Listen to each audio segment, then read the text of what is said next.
Thank you. I will give you more options, I promise, with my question. The question is very specific. What is your answer to ethical positivism?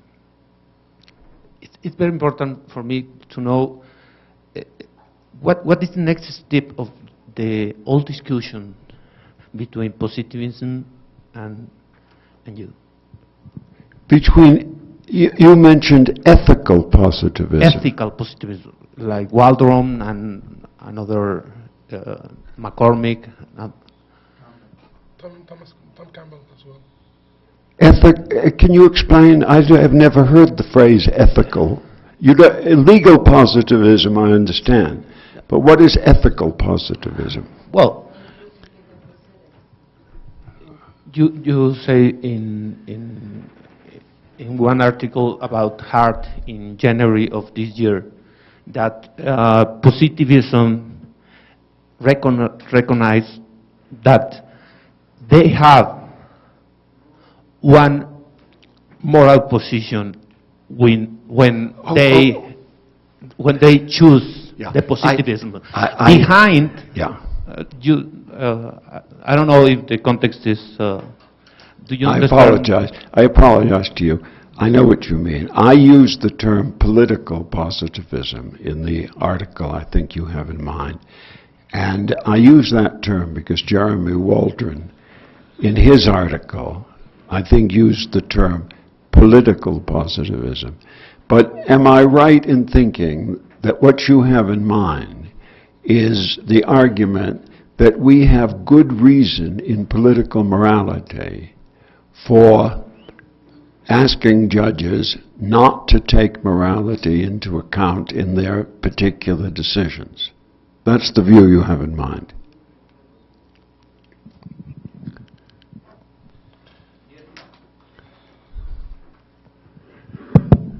Yes, it's important because here in Mexico, all the authority is from the legislator, not from the judge. The judge have one role different than in the common law. Yeah. Yes. And then, here in Mexico, we need to know how it's important that the judges have this perspective, because they have behind his resolutions some kind of moral position, and we don't in the culture we don't understand that in at least in common the people. I don't know if you can explain more about this point. Good. Okay, let me apologize again because I just didn't recognize the term, and now I do know. I'm not sure, by the way, that McCormick and Waldron are examples of this. Waldron describes it.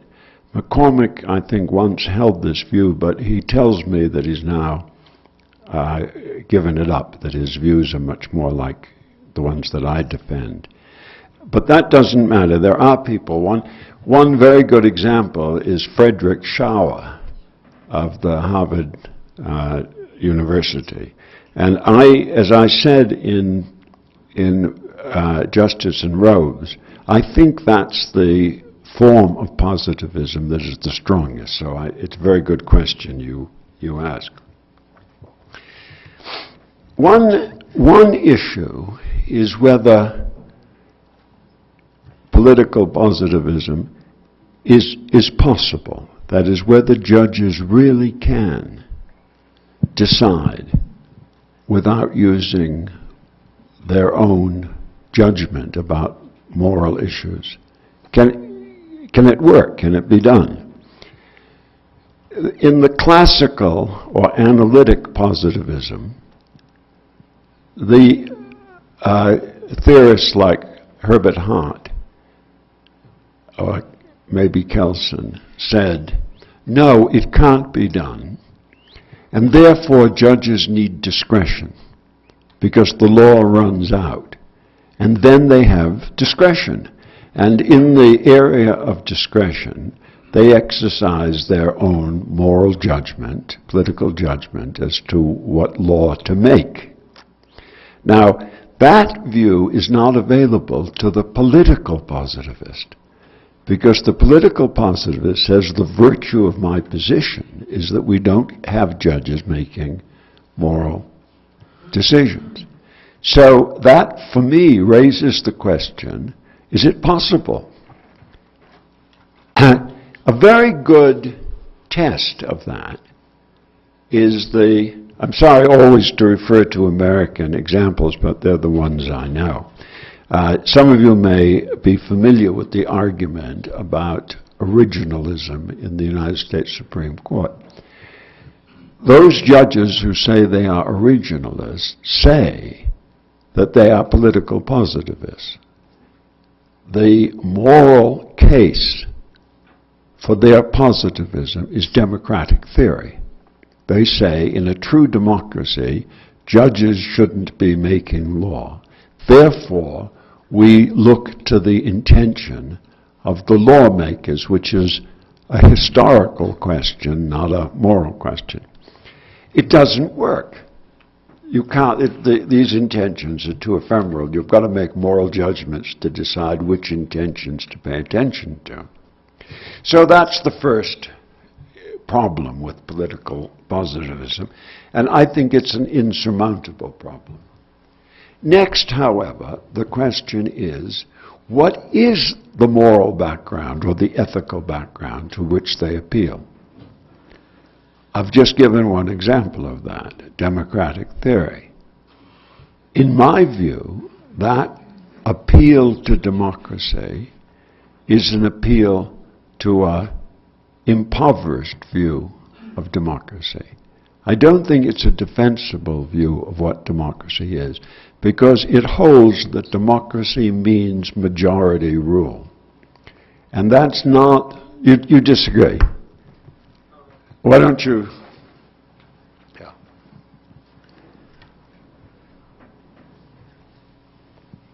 Yes, that is the big problem between democracy and human rights, because democracy, in that point of view, majority is have one position in front of the human rights that all the people the authority have to respect the human rights of all persons. That point is very important, because if the judges have the responsibility for prevent that human right, that point is very important. I think it can. Yes, and I agree with you, and I'm just making, you might think, too philosophical a point, that majority rule is not a good understanding of what democracy is. And my argument for that is not just verbal, I hope. Democracy is a value. We start from the idea that we're committed to democracy as something valuable. But majority rule is not just by itself valuable. There's no particular moral advantage in the view of more people. So in order to make democracy a value, we have to bring rights into the notion of what democracy is. Now, if that's right, then once again, political positivism doesn't have a sufficient background, moral background, by appealing to democracy, because it leaves open the question, are the conditions of individual right met? And the judge who says, well, I'm just going to assume that they've been met, is not doing the proper job. So then the question becomes, is there any other moral background that would lead to operational positivism, which would lead to telling judges, you just decide what the legislature has said? Jeremy Waldron does have a view which, or at least did at one point have a view, that majority rule is fair, even if it's not the best understanding of democracy. It's what fairness requires when people disagree. I don't think that's right. I put to him this example. If you have a lot of people, standard philosopher's kind of example, if you have a lot of people in a lifeboat and one of them must be thrown overboard or the whole boat will sink, how do you decide which one? The last thing you would do is have a vote, because the unpopular one or the one with less friends will be thrown overboard. So you throw dice or pick straws or something of that kind.